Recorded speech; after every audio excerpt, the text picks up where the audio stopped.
Welcome to Pensive Series.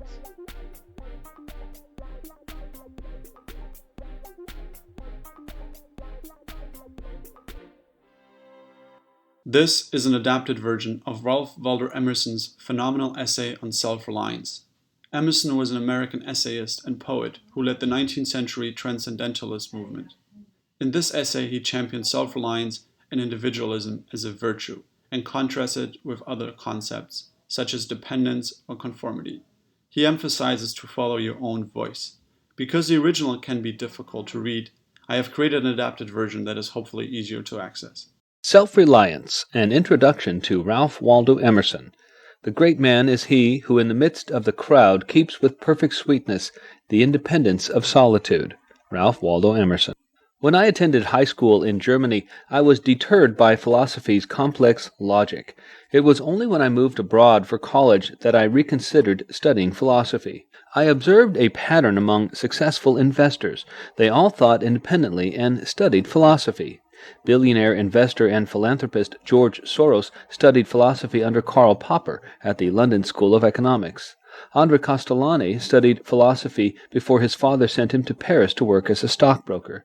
Billionaire investor and entrepreneur Peter Thiel received his B.A. in philosophy from Stanford in 1989. Legendary investor Jim Rogers extols the value of studying philosophy. So many folks today are caught up in conventional thinking, their intellectual processes circumscribed by such concepts as the state, culture, or religion, he wrote. To think outside the established framework, to examine things independently, this is true philosophy, he added. Learn to think for yourself. When I met Jim in New York, I asked him about the value of studying philosophy. He told me that it not only helps you to understand yourself, but also what is important to you. In another book, he wrote that through the proliferation of media and the internet, many people are inclined to follow the same ideas and thoughts. But success does not come from doing what everybody else does. It is about figuring out the reality and then finding your own path. Do not go where the path may lead. Go instead where there is no path and leave a trail. Emerson. One piece that helped me to think independently is a short essay on self-reliance by Ralph Waldo Emerson, published in 1841. Trust thyself, Emerson wrote. Nothing can bring you peace but yourself, he stated. With consistency, a great soul has simply nothing to do. A foolish consistency is the hobgoblin of little minds, adored by little statesmen and philosophers and divines, he famously exclaimed. To be great is to be misunderstood, he noted. The text is quite old and the language rather inaccessible to most. I certainly did not find it easy to read through the original piece. As his work is so important, however, I want to share the 3 points that define his essay: the self-contained genius, the disapproval of the world, and the value of self-worth. The self-contained genius. Inside of each person is a genius, Emerson argues. To believe your own thought, to believe that what is true for you in your private heart is true for all men, that is genius, he wrote. Trust your own voice and don't give so much weight to the thought of others.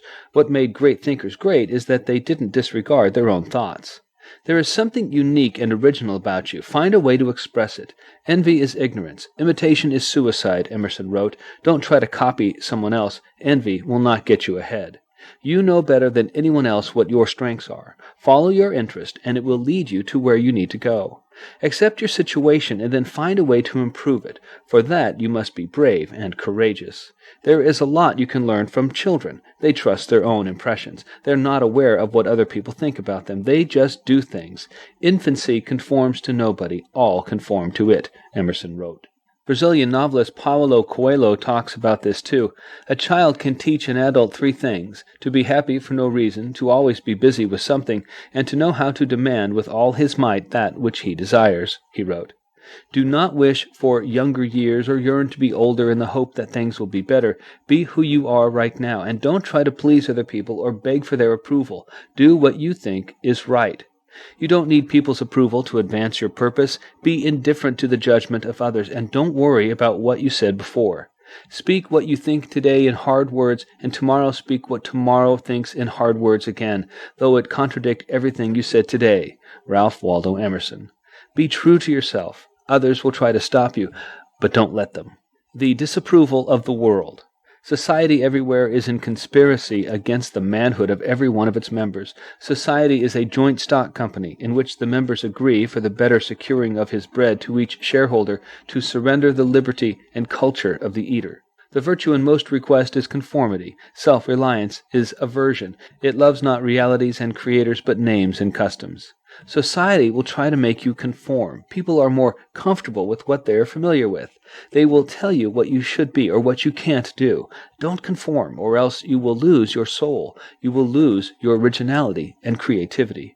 Nothing is at last sacred but the integrity of your own mind, Emerson wrote.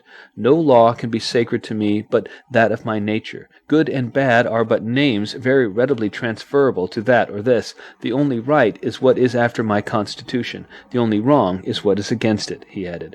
Rely on yourself. To be yourself in a world that is constantly trying to make you something else is the greatest accomplishment. Ralph Waldo Emerson. You think you cannot change the world? Many who did thought so too, and then they just did it anyway. Conformity, however, will not lead to greatness. Conformity scatters your force. Conformity turns your true expression into mediocrity. If you join a crowd, be careful. They will lock you into one perspective or set of beliefs that may blind you to the truth. You do not exist to please others. You are here to live, and you don't need anyone's approval for that. When you're alone, it is easy to be yourself, but keeping your solitary independence when among others is much more difficult. Trust yourself. Don't concern yourself with what you said in the past. Set yourself free. Learn and grow every day. If you always try to be consistent, you will block that new creation that is trying to come out of you. And if you are misunderstood, so be it. All great souls have been misunderstood. At least you had the courage to be the architect of your own life and see the world through your own honest eyes. Defy the status quo. Heroes of the past stayed true to themselves. They took action against popular resistance. Therefore, be indifferent to circumstances, opinions, or authority. Don't be afraid. Stand for who you are. Stand for something. Extraordinary people often began as ordinary people, but they decided to take matters into their own hands. They broke free of conformity. You don't need to rely on dogmas. You don't need to rely on anyone telling you what it is that you want. Instead of quoting someone of the past, say boldly what you perceive now. If we live truly, we shall see truly, wrote Emerson. Don't follow anyone else's path. Create your own. Most people are passive. They lack purpose and complain. Few people have guts and character. Why? These people conform, and by conforming they lose their originality. They fear failure. That is the wrong attitude. Embrace failure. The value of self-worth. Stay independent, stay self-reliant if you want to be a creator, not a victim. Life only avails, not the having lived. Power ceases in the instant of repose. It resides in the moment of transition from a past to a new state, in the shooting of the gulf, in the daring to an aim. Ralph Waldo Emerson. In other words, live in the present. Outside influences only cloud our vision, but solitude will help you see truly and clearly. Don't get caught up in the web of others. Try to help where you can, but draw a line. I must be myself. I cannot break myself any longer for you. Speak honestly and don't put up appearances. Don't mislead. Express yourself freely. Don't pray and wish for things to happen. Take action. But if you don't take action, don't regret that you didn't. Be more self-disciplined and take action next time. Take pleasure in what you create and do not feel that you need to impress others or require their approval. When you find a truth, don't stop to examine and question it. Traveling is a fool's paradise, he wrote. Travel, but don't expect to be comfortable when you are not even comfortable at home. Insist on yourself, wrote Emerson. Never imitate. Imitation will only yield half possession. Everybody has greatness inside themselves, but it will not be activated by following others. Thus, express who you are, and don't imitate. Circumstances do not matter. Don't look to external things to make you happy. Happiness derived from external things does not last. Measure yourself against others, not by what you own, but by what you have become. In the end, what matters is not the acquisition of money, but character. When you rely too much on what others say, you become weak and lose confidence. Don't rely on luck. External circumstances have no lasting value. Honesty is the only way to become happy. Stop questioning, examine facts, and stay curious. Thank you for listening, and see you next time.